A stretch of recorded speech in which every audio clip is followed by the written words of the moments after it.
Hello guys, this is Code in Code and this is 26th lecture of Graph Theory Part 1 series, and in this lecture we'll be learning how you can find out and print a cycle in a given graph, right?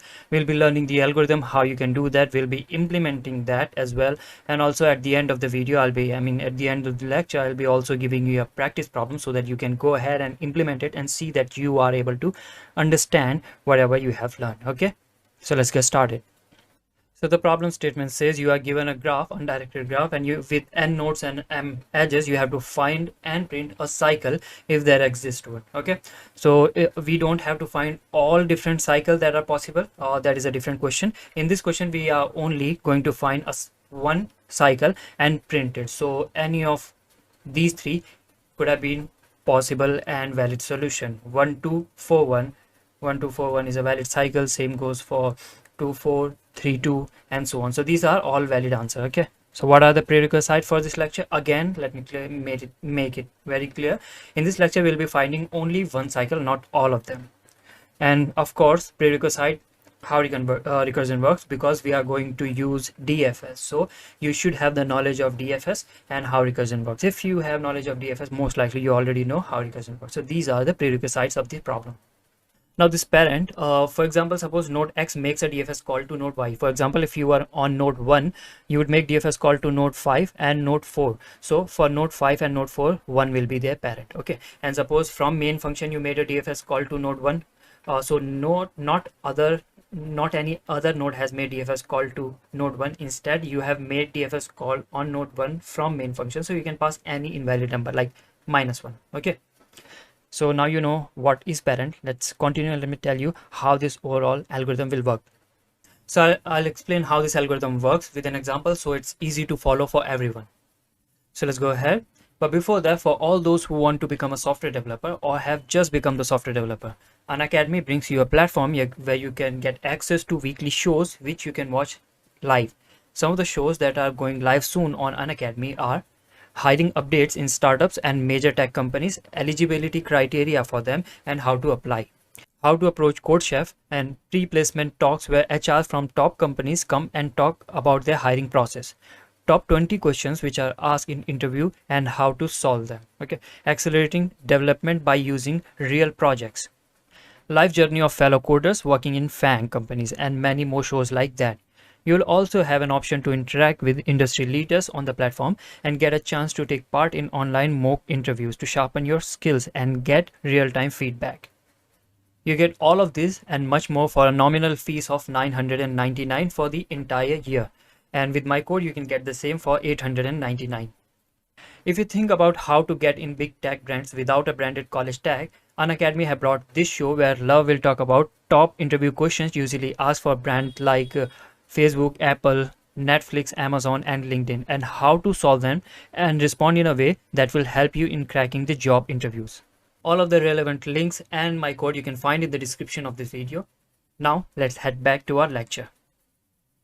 So suppose from the main function you made a DFS call on node 1, and since node 1 is not being called by other node, so we'll pass -1 as its parent. You can pass any invalid node number, right? So parent of node 1 is -1. So as soon as you reach there, what you do, you'd mark it as visited. Pink color represents visited. Okay, and then you'll insert current node into the temp. So now in temp we have 1. Now here what we are doing, we are going one by one in the adjacency list of node 1 and see what nodes are there. Okay, so in the adjacency list of node 1 we have 5, so we would make a DFS call on node 5. Since node 5 is not visited, okay, it's false, so what we'll do, we'll make a DFS call on node 5. We'll, as soon as you reach there, you would mark it as visited. That's why it's pink now. And node 5 you'll insert in the temp. So now in temp we have 1 and 5. Now in the adjacency list of node 5 we'll search. So in the adjacency list of node 5 there is only one node, that is node 1 itself. So node 1 is clearly not visited. Node 1 is actually visited. So we'll come here and we'll check whether it's parent or not. If it is parent, of course there will be an edge between these two, right? So since node 1 is actually parent of node 5, so we will do nothing. So we have traversed all of the node 5's adjacency list. We'll come here, we'll remove node 5 here and return false. So I've removed node 5 from the temp and have returned false, you see. So now for node 1 this will continue. So the DFS has returned false, not true. So we will go for the next node. Next node is 4. So of course we have made a DFS call on node 4 and we have inserted node 4 here.